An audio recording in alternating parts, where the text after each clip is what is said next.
Hello friends, इस वक्त screen पर आप देख सकते हैं मेरे सीजीएल टायर 1 के कुछ स्कोर कार्ड। इस वीडियो में मैं आपके साथ शेयर करूंगा कुछ टिप्स और स्ट्रेटेजी जो मुझे मेरा स्कोर बूस्ट करने में हेल्पफुल रही। तो चलिए मेन टॉपिक पर आते हैं। यहाँ पर एक छोटा सा डिस्क्लेमर है। यदि आप बिगिनर है और जस्ट आपने अपनी प्रिपरेशन शुरू की है तो यह वीडियो आपके लिए बिल्कुल भी नहीं है। सबसे पहले आप अपना सिलेबस कंप्लीट करिए, उसके बाद प्रीवियस ईयर क्वेश्चन सॉल्व करिए और उसके बाद 10 से 15 मॉक लगाइए। क्योंकि आप जब तक इतना नहीं कर लेते आप तब तक सिर्फ और सिर्फ भीड़ का हिस्सा है, आप रेस का हिस्सा नहीं है। तो कम से कम इतना काम करिए, उसके बाद आगे बढ़िए।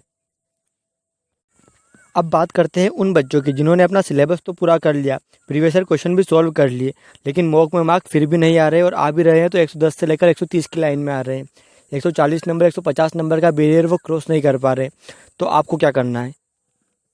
पहली टिप यह है कि आपका टाइम बहुत ज़्यादा प्रीशियस और लिमिटेड है।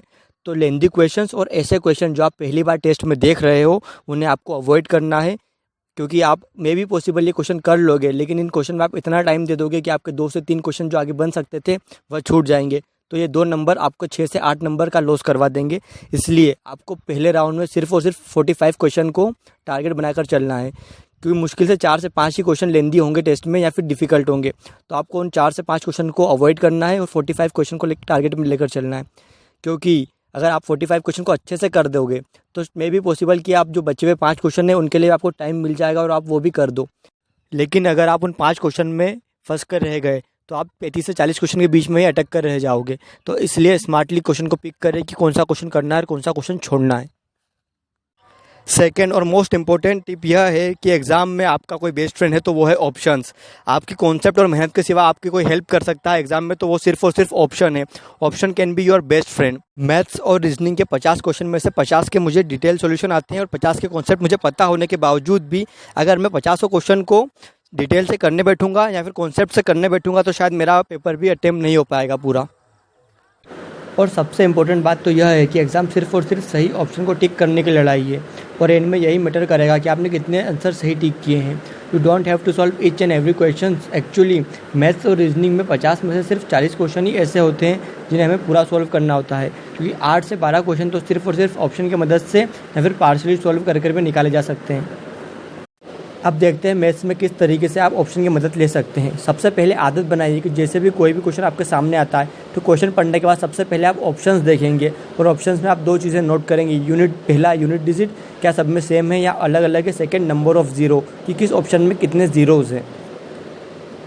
इसके बाद आपको क्वेश्चन को सॉल्व करने पर आना है और जैसे ही आपको फाइनल इक्वेशन या सॉल्यूशन बनता दिखे आपको गधों की तरह मल्टीप्लाई डिवाइड करने से पहले एक बार नंबर ऑफ ज़ीरोज़ या यूनिट डिजिट को चेक करना है।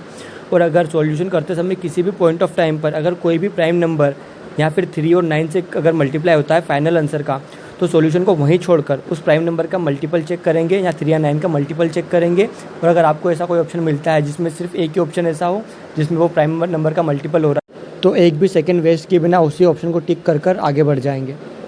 डिटेल में इन सभी टर्म्स को समझने के लिए आप ऐसा कीजिए, इसका स्क्रीनशॉट लेकर बारी बारी से सभी टर्म्स को यूट्यूब पर सर्च कीजिए। आपको कई वीडियोस मिल जाएगी जिनसे आपको और अच्छे से समझ में आएगा मैं क्या बताने की कोशिश कर रहा हूँ।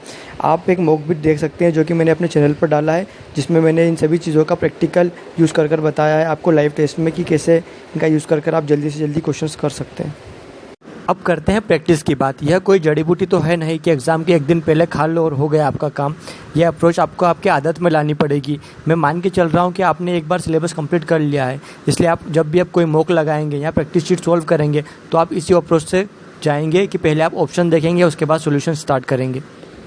यहाँ मैं आपको सजेस्ट करूँगा टेक्स्ट बुक में मैथ्स प्रीवियस ईयर करके एक टेस्ट सीरीज़ दे रखी है जिसमें सभी एग्जाम के शिफ्ट वाइज मॉक फॉर्मेट में मैथ्स के क्वेश्चन आपको मिल जाएंगे जहाँ आपको 20 मिनट मिलते हैं 25 क्वेश्चन को सॉल्व करने के। ऐसे आप डेली 3 से 4 सेट लगाएंगे जिसमें कि आपको लिमिटेड टाइम फ्रेम में 75 से 100 क्वेश्चन करने की प्रैक्टिस हो जाएगी। अगर आप 8 से 10 दिन भी इस अप्रोच से डेली 3 से 4 सेट लगाते हो तो आपको बहुत इंप्रूवमेंट दिखेगा और जिस दिन आप 20 मिनट में 20 से 22 क्वेश्चन ठीक होने लगे आप समझ लेना कि आप मैथ्स के लिए पूरी तरीके से प्रिपेयर हो चुके हो। अब आते हैं रीजनिंग की स्ट्रेटेजी पर। रीजनिंग में नॉन वर्बल रीजनिंग के मैक्सिमम सवाल आप ऑप्शन एलिमिनेशन की मदद से कर सकते हैं, मेनली इन 4 टॉपिक्स के। जब भी आपको इन 4 टॉपिक से कोई भी क्वेश्चन दिखता है तो आप उन्हें ऑप्शन एलिमिनेशन से करेंगे, ना कि किसी और मेथड से। रीजनिंग की सबसे इंपॉर्टेंट टिप यह है कि कोडिंग डिकोडिंग जिससे 4 से 5 क्वेश्चन आते हैं और अल्फ़ाबेटिकल सीरीज जिससे 2 से 3 क्वेश्चन आते हैं, उसमें आपको लॉजिक आइडेंटिफाई करने के बाद खच्चरों की तरह पूरे 4-5 लेटर को डिकोड करने की बजाय आपको आंसर से ऑप्शन से आंसर ढूंढना है। इसके लिए मैंने 2 शॉर्ट्स वीडियो डाल रखी है, आप देख सकते हैं। मैं आपको यहाँ पे भी थोड़ा सा शॉर्ट में बता देता हूँ। सबसे पहले आपको करना है फर्स्ट लेटर को निकालना है, जो भी लॉजिक आया उससे।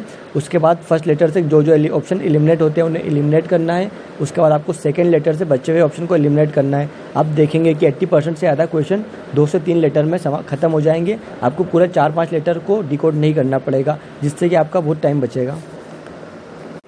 अब करते हैं प्रैक्टिस की बात। तो इसके लिए भी मैं आपको यही सजेस्ट करूँगा कि टेक्स्ट बुक पर रीजनिंग प्रीवियस ईयर करके जो मॉक डले हुए हैं उसमें आपको सभी एग्ज़ाम के रीजनिंग के क्वेश्चन मॉक फॉर्मेट में मिल जाएंगे, जिन्हें आपको करने के लिए 20 मिनट मिलेंगे 25 क्वेश्चन को करने के लिए, जो कि मोर देन सफिशिएंट है। तो इसलिए आप इन टेस्ट को कोशिश करिए कि 15 मिनट में सबमिट कर दें, जिससे कि आपकी स्पीड बूस्ट हो। आपको 15 मिनट का टारगेट लेकर चलना है 25 क्वेश्चन को करने के लिए, और डेली ऐसे 3 से 4 टेस्ट लगाने हैं। अगर आप इस तरीके से मैथ्स और रीजनिंग को अटेम्प्ट करते हैं तो आप 6 से 8 मिनट तक एक्स्ट्रा सेव कर पाएंगे, जिनका यूज़ आप उन 5 डिफ़िकल्ट क्वेश्चन को करने में कर सकते हैं, जिनका मेंशन मैंने शुरुआत में किया था, और एट दी एंड जो कि आपका स्कोर बूस्ट करने में आपकी बहुत ज़्यादा मदद करेगा। इंग्लिश और जीएस को किसी और वीडियो में हम डिस्कस करेंगे, वरना वीडियो बहुत ज़्यादा लंबी हो जाएगी। उम्मीद करता हूँ कि इस वीडियो से आपको कुछ ना कुछ सीखने को ज़रूर मिला होगा, और अगर वीडियो पसंद आई है तो अपने दोस्तों के साथ शेयर कीजिए, और अगर आप यहाँ तक आ ही गए हैं तो चैनल को सब्सक्राइब भी कर दीजिए। Best of luck for your exam. Thank you.